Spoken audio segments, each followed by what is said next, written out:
Welcome into the Cougar Cast here at the Kokomo Post Sports. I'm your host, Jay Stevens, and this is the place to get the update on everything going on at the IU Kokomo Athletic Department. And joining us once again, it's hatless Grant Patterson. He is the sports information coordinator at IUK. Grant, welcome.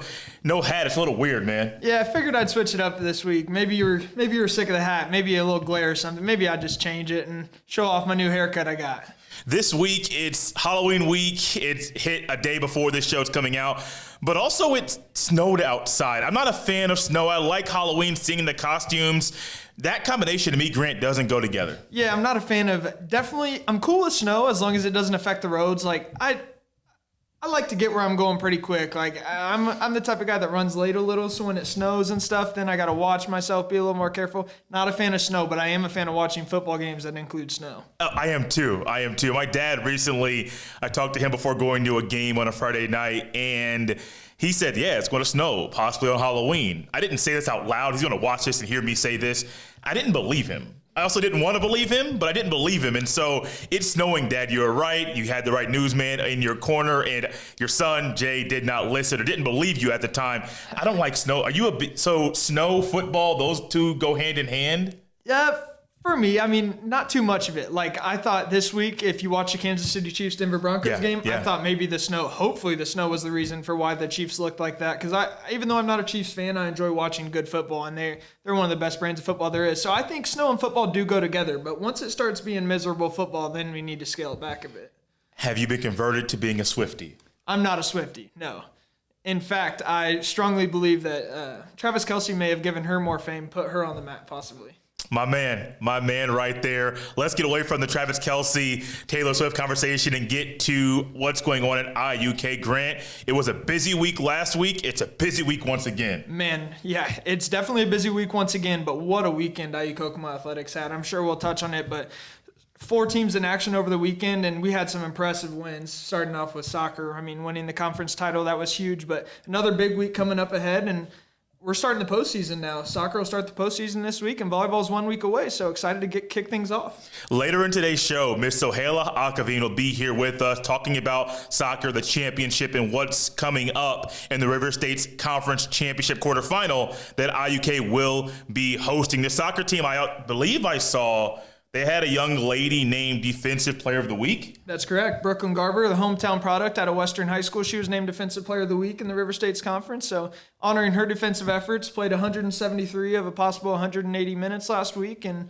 2 shutout wins. So I think she's pretty deserving. 173 minutes out of a possible 180. That's just insane to me to think about the amount of running and sweating and the energy that is put out there for that period of time, and to do it at a high level and get that reward. That's definitely an honor for her. Who else on the soccer team do you want to highlight for good things they have recently done? Yeah, Kelsey Hoot's been dynamite recently. I know we nominated her for the River States Conference Offensive Player of the Week award. We're a little biased. Thought she should have won that award, but she's been dynamite, and she had an assist on the first goal of the win Saturday that clinched the regular season conference title. So Hoot's been super impressive, and then you've always got girls like Kaya Bogers, Keely Hoopengarner, and Sydney Miller. I believe she now has 4 shutouts in goal for the Cougars in her starts this year, so she's been impressive in goal and hoping to carry that strong play over into the postseason that begins Saturday night. Volleyball is a staple. First time I've done any type of recording or podcasting or anything, and volleyball comes up every time I am behind the mic. Volleyball, I believe there were 3 wins last week. Mm-hmm. They are now up to number 14 in the country, 27-3 record. Heather Hayes, once again, has a dominant team out there on the court. Yeah, what can you say? Like we touch on it every week. Same thing. Both soccer and volleyball have been utterly dominant ever since we began conference play. And volleyball is more of the same. Great leader in Heather Hayes. Her coaching staff is awesome.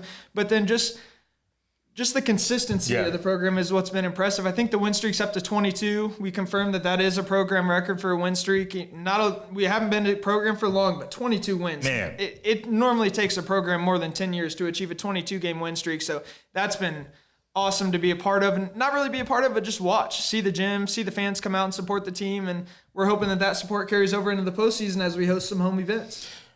What was the senior celebration like from volleyball this past weekend. Yeah, the seniors, they meant a lot to our program. And when you're ranked number 14, you're going to rely on your veteran, experienced leaders. And this year we had a class of 5. So Tori Wilkinson, Kelsey Hammond, Audrey Stralsma, Olivia Smith, and may have been it. I don't know. I was wondering if you would get all 5. I'm not sure. I think I named all 5, but if not, I'm sure I'll hear about it. And Kaylee Lyons she was with that group all along. So that group is a dynamite group, and they're destined for success. They got a taste freshman year of what they need to do in order to be successful, and they're looking to build on that. They got to go to Iowa freshman year for the national tournament, and there's a really good chance they can do that this year. Men's basketball this past weekend had their season opener, and they are 2-0 on the season, win over Governor State. Then you highlighted this game last week. They beat William Penn. Didn't think it was going to be the margin of victory that it was, 90-60. That's a great way to start the season. Yeah, what a remarkable way to start the season. Now they got a little bit of time off before they play in a second neutral site tournament. But yeah, a gritty Governor State squad on their home floor in front of their home crowd. That's never going to be easy to win a road game, your first game of the season. Yeah. Have no games under your belt besides an exhibition game or two. So it was a gritty win. Eric Eckelbarger told me yesterday, not the prettiest to win, but a win's a win. That's what matters. And then Saturday, to bounce back after a bit of an ugly performance at times Friday, and to bounce back and beat the number 19 team in the nation by 90-60, that's pretty remarkable. And I know everybody at IU Kokomo is impressed with what they've done just one weekend in, and we're excited to see them come home here in a few weeks, but see them continue the strong play to start the year. Dude, if it was a 90-point win, I'd be thinking we're playing 2K and doing what is needed on that video game to maybe cheat our way to a 90-point win. But hey, if it happens, hey, a 30-point win over the number 19 team. I won't be greedy, I'll tell you. I would too. Esports, I went back and saw the record. I wanted to try to figure out esports. Now, we're not like diving in. I cannot do like X's and O's on esports and video gaming there. But 13-7 year one. Talk about a 22-game win streak for volleyball. To have a winning record and have the winning percentage be what it is, that's a great thing for the first year for this program. Yeah, we've gotten lucky to have a leader like Nick Leahy in here as our first-year esports head coach, Western high school teacher, so he's local to the area, and he's really diving into this. He wants, like I mentioned last week on the show, when we were over there hearing the words he had to say and the plans he had about the future of our esports program, it seems like he's willing to be here, wants to be here, and wants to be here for a long time and see this esports program to where it can get, see it to new heights. I mean, I think the sky's the limit right now. We're competing against some top teams, I believe, in one of our 3 titles. Okay. Not sure. I think it's probably Overwatch. I think we're undefeated at the top of the conference standings. I know one of our 3 titles we are, so I know we've been battling towards the top, probably middle of the pack in 2 of the 3 titles, and then to be on the top of the conference. That tells you all you need to know about a first-year program. We did a lot of looking back to this past week and some accomplishments there. What's coming up this week at IUK? Yeah, so start off, not too busy of a week in terms of home events, but we do start the postseason Saturday evening. So women's soccer will host West Virginia Tech University. That'll be at 7 p.m. at Kokomo Municipal Stadium. They'll look to start the postseason strong. It's win or go home more than likely at this point, and we're not sure that we'll get an automatic qualifier, so we're going to take it as we need to win the next 3 matches in order to get our second straight NAIA tournament berth. And then women's basketball will be on the road Wednesday at Kuiper College, looking to get their first win. So we'll be watching them, cheering them on, and then they'll come home Sunday afternoon at 3 p.m. to tip off the home slate against Cleary University. So those 2 teams will be in action at home. Those are only home events besides the esports matches Thursday and Friday, but then volleyball will close out the regular season Friday and Saturday at Midway Friday, and then at IU Southeast Saturday. And then lastly, we have cross country. They'll be competing in the conference championships Saturday morning down at Midway. So all these individuals, this is where all their work pays off. If they don't advance, they have to advance out of here in order to make the NAIA National Tournament, or else the cross-country season is over. So we're looking for some big performances from some specific student athletes as well as our teams. See if maybe one of our teams can't upset some favorites and maybe make the national tournament as a team. So for people locally that may want to watch the volleyball team in the River States Conference Championship Tournament, I understand, I believe volleyball has a couple of away games this week. When could they possibly watch the volleyball team play in that conference tournament? Yeah, it's looking more and more like we're going to host all 3 days of the conference tournament. We know we'll host next Tuesday, the quarterfinal match. That'll be at 7 p.m. inside the Student Activities and Events Center. We're not sure who will play. But we do know we will host the quarterfinal match, and then as long as things don't go awry this weekend, we will host the semifinals and finals on the 10th and 11th. Okay. So the next Friday and Saturday, not this week, but the next Friday and Saturday, as well as the Tuesday before, feel free to come out to the Student Activities and Events Center. There's going to be high-level volleyball and a chance to cheer your number 14 nationally ranked Cougars onto a conference title and just add on to everything they've already earned this year as they prepare themselves to compete on a national level in the NAIA National Tournament. So last week at the end of Grant's portion on the show, we got a little look at the Kokomo Post Sports Game of the Week. He gave a prediction for that game. He picked Kokomo to run the ball all over the Marion Giants. That was exactly what they did. 4 of the 5 touchdowns that Kokomo scored were rushing touchdowns. Friday night, this Friday, the Kokomo Post Sports Game of the Week features your high school once again. Kokomo's going on the road to Mississinawa to play the Indians. There's a family tie to this game as well.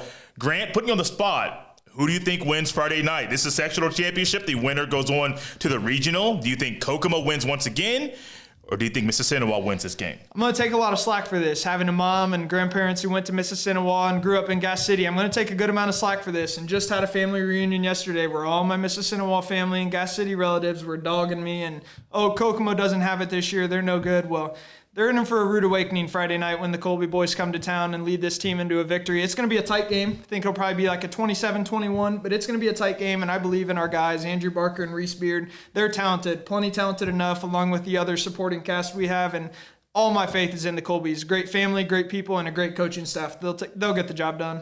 You heard it here from Grant once again. Myself, Molly will be there at the Kokomo Post Sports Game of the Week. It's going outside of Howard County. It's tournament time. Got to travel, and I'm looking forward to watching Kokomo play Friday night. Coming up next, women's soccer coach Sohaila Akhavein will be joining us to talk about what's to come in the River States Conference Championship quarterfinals game that IUK is hosting on Saturday. As the Cougar Cast rolls on, I'd like to welcome into the show once again Miss Sohaila Akhavein. She is the head women's soccer coach at IUK. And I say once again because the first show I was here as the host of this show, she was here with Brooklyn Garber.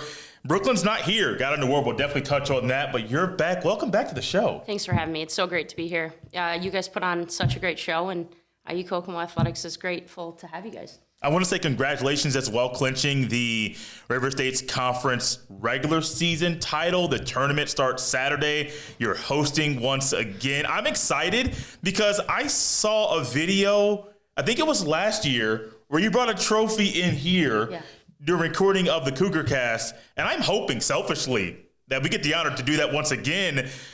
Everything starts Saturday. How excited are you for the team to embark on this tournament once again? Yeah, it's an exciting opportunity every single day that this group of young women get to put on their cleats, get out to the stadium and play. We're really excited to be able to host again. It takes a lot to get there to accomplish that feat. But I think we're ready for it. Every single player on this team is excited. And if we can continue to bring that energy and that excitement, I think good things are going to happen. I think so too. Grant mentioned how at the end of the season, towards middle to the end of the season, the team is kind of hitting their stride and things are going in the right direction for maybe some success at this point of the season. Did you kind of feel the same thing? And not just wins, but seeing players do things maybe newer or things that you knew they could do but didn't do it consistently, and now it's being consistent. Could you kind of feel something change towards the middle or maybe the latter half of the season that got you to this point? I think Grant hit it on the head. We played a really tough preseason, and the reason why we wanted to do that is because we knew we needed to face adversity. Yeah. We needed to play teams that were going to challenge us in different ways. And coming into, this season this year, playing teams like Marion, who was number 2 in the nation last year, playing teams like Siena Heights, who's received votes nationally. It takes a lot out of us as players, but to see the success that we've had as we continue to grow, we're not going to learn much, from every game in win columns, right? But we're going to continue to learn and grow every single day from ties, from losses. And we are hitting that peak. We had a really good run, a win streak. Yeah. And then a tie for us. We can't seem to get over the Brescia hump. 2 years ago, we were up 2-0. They were up 2-0. We ended up tying it 2-2. This year, we were up 2-0. They ended up tying it 2-2. Oh, man. So that tie kind of put a little damper in kind of where we were at. But to continue to this season and the success that we've had, and you've mentioned it, we've had a lot of really, really good success this season. Yeah. We've had 11 different goal scorers this year. We had 3 of those being defenders, and Wow. we had 8 players that were on multi-goals this season. So we're putting the ball in the back of the net, but we've also had a great defensive work rate this year with quite a few shutouts.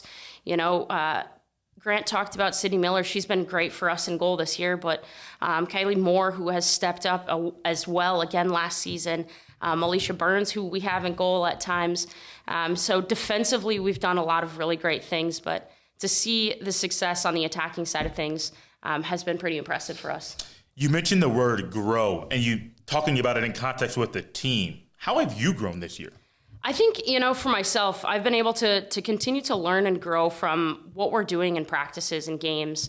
Mentally being able to kind of stay in matches as well. As a coach, you have to be mentally able to stay in matches and kind of continue to help the team grow within that. And I think for myself, growing, and learning every single day, this group of young women is teaching me lots of things every single day about who I am as a person, the growth that we have within this team. Just every single opportunity that I get, I'm so grateful to take. And part of that has to be within this program, but what IUK Athletics has been able to do for myself as well. We recently had, the name's escaping me, Drew Brantley on, and he was talking about the stadium that he gets to coach in, being the baseball coach. Yeah. It's special, and I tell everybody, I'm new to Kokomo, been here full-time since this summer. I'm still amazed at how beautiful the stadium is, Kokomo Municipal Stadium. But then for you to play in a stadium, you're not playing anymore. For you to coach, maybe you are playing, we just don't know about it. Yeah. But for you to coach in a stadium that beautiful, do you ever get pinch yourself, be like, wow, I'm really coaching, not just coaching the sport that I love, but in a stadium as beautiful as this one? It's, I wish I was able to play on this stadium. Can I get my years of eligibility back?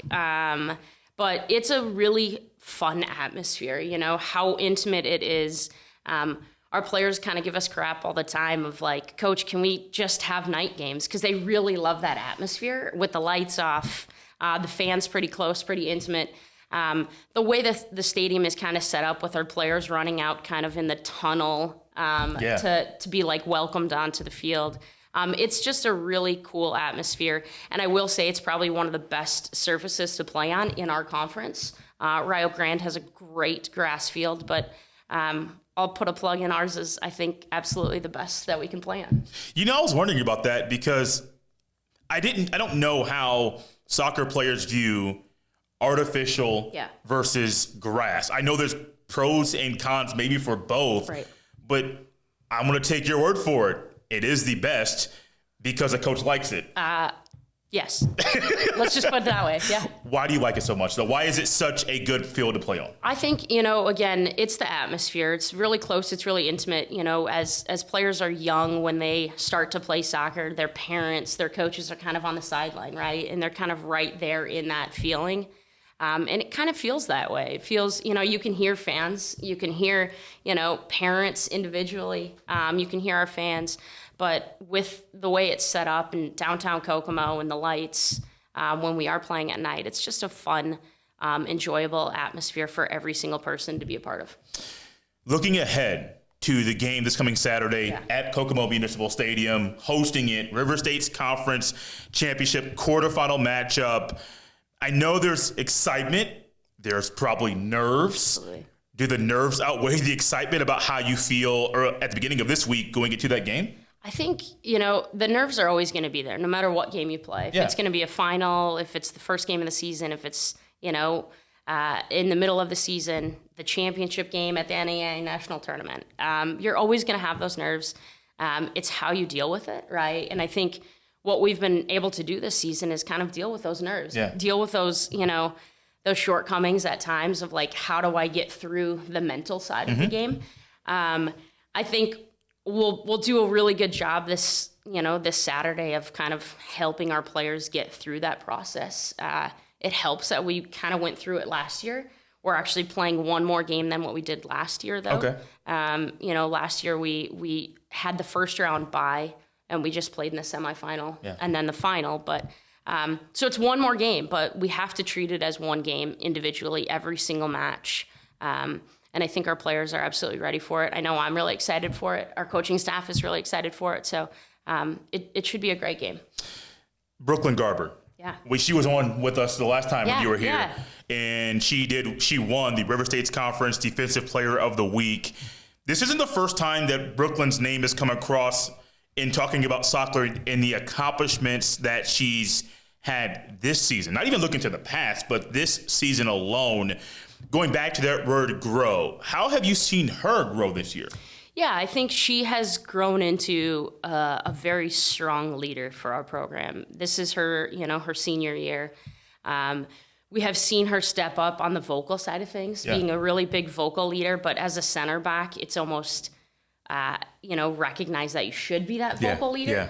But we have so many different leadership styles within our team. Brooklyn is one of those that she'll lead with her voice, but she'll also lead with what she's doing on the field. And in the classroom. She's an excellent student, has done so well at Kokomo for herself. But as a soccer player, she has grown into a great young athlete. And what she's been able to accomplish just on the field, like you said, Defensive Player of the Week, it's hard to take her off the field because she does so well. But you did. We had to. Grant mentioned it. 173 out of 180 minutes in 2 matches. Yeah. It's hard to take her off, but sometimes you have to. Yeah, absolutely. Sometimes you have to, to preserve legs. 90-minute soccer game is a long game. So long. Yeah, so to preserve some legs and all of that. But she's very well deserving of that award this year for the conference title for the week. And again, what she's able to do on the soccer field, her vision has grown as a player. Her distribution has grown. But I think all of that is attributed to what the team has been able to do to help every single player be successful. And we see it every single day in training. And we're seeing it on the soccer field in games. Last thing for you. This is once again looking ahead to this weekend's game. What are some final thoughts you have about the matchup on Saturday?